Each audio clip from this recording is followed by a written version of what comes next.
আসন্ন ত্রয়োদশ জাতীয় সংসদ নির্বাচন সামনে রেখে ভোটারদের মধ্যে ভোট দেওয়ার আগ্রহ বাড়লেও অনেকেই এখনও নিশ্চিত নন তাদের ভোট কেন্দ্র কোথায়। বিশেষ করে বড় শহর ও মহানগর এলাকায় নতুন ভোটার এবং যারা সাম্প্রতিক সময়ে ঠিকানা পরিবর্তন করেছেন তাদের মধ্যে এই বিভ্রান্তি বেশি লক্ষ্য করা যাচ্ছে। ঢাকা 10 আসনের ভোটার শামীমা নাসরিন জানান, ভোট দেবার প্রস্তুতি থাকলেও তিনি এখনও জানেন না কোন কেন্দ্রে গিয়ে তাকে ভোট দিতে হবে। এমন পরিস্থিতিতে ভোটারদের ভোগান্তি কমাতে নির্বাচন কমিশন ভোটার নম্বর ও ভোট কেন্দ্রের তথ্য জানার জন্য একাধিক ব্যবস্থা চালু করেছে।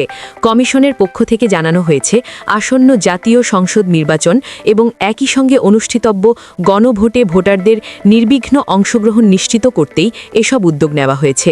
যদিও মোট 4টি পদ্ধতির কথা বলা হয়েছে, তবে সাধারণ ভোটাররা খুব সহজেই 2টি পদ্ধতির মাধ্যমে নিজেদের ভোট কেন্দ্রের তথ্য জানতে পারবেন। নির্বাচন কমিশনের তথ্য অনুযায়ী ভোটাররা স্মার্টফোন ব্যবহার করে একটি নির্দিষ্ট মোবাইল অ্যাপের মাধ্যমে ঘরে বসেই ভোট কেন্দ্রের তথ্য জানতে পারবেন। গুগল প্লে স্টোর বা অ্যাপ স্টোর থেকে smart election management BD app download করে ইনস্টল করার পর ড্যাশবোর্ডে প্রবেশ করে ত্রয়োদশ জাতীয় সংসদ নির্বাচন অপশন নির্বাচন করতে হবে। এরপর ভোট কেন্দ্র খুঁজুন অপশনে গিয়ে জাতীয় পরিচয়পত্র নম্বর ও জন্ম তারিখ দিলে সঙ্গে সঙ্গে ভোটার নম্বর, ভোটার ক্রমিক নম্বর, ভোট কেন্দ্রের নাম এবং কেন্দ্রের পূর্ণ ঠিকানা দেখা যাবে। আরেকটি সহজ উপায় হিসেবে নির্বাচন কমিশনের ওয়েবসাইট থেকেও ভোট কেন্দ্রের তথ্য জানার সুযোগ রাখা হয়েছে। ল্যাপটপ, কম্পিউটার কিংবা মোবাইল ফোনের যে কোনো ব্রাউজার ব্যবহার করে ওয়েবসাইটে প্রবেশ করে ভোট কেন্দ্র মেনুতে ক্লিক করলে অনুসন্ধানের অপশন পাওয়া যাবে। এখানে নির্বাচনী এলাকা অথবা উপজেলা ও থানা নির্বাচন করে সংশ্লিষ্ট ভোট কেন্দ্রের তালিকা দেখা সম্ভব হবে। পাশাপাশি জাতীয় পরিচয়পত্র নম্বর ও জন্ম তারিখ দিয়ে অনুসন্ধান করলে নির্দিষ্ট ভোটারের ভোট কেন্দ্র ও ভোটার নম্বরের তথ্য জানা যাবে।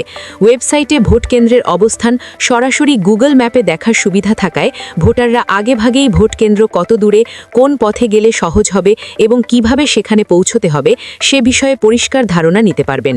এতে ভোটের দিন শেষ মুহূর্তের বিভ্রান্তি ও ভোগান্তি কমবে বলে আশা করা হচ্ছে।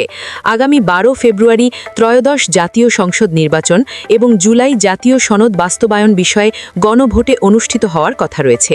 নির্বাচন কমিশন মনে করছে, ভোট কেন্দ্র জানার এই সহজ ও ডিজিটাল ব্যবস্থার ফলে ভোটারদের আস্থা বাড়বে এবং ভোটের দিন আরও বেশি মানুষ স্বতঃস্ফূর্তভাবে ভোট কেন্দ্রে উপস্থিত হয়ে তাদের ভোটাধিকার প্রয়োগ করবেন।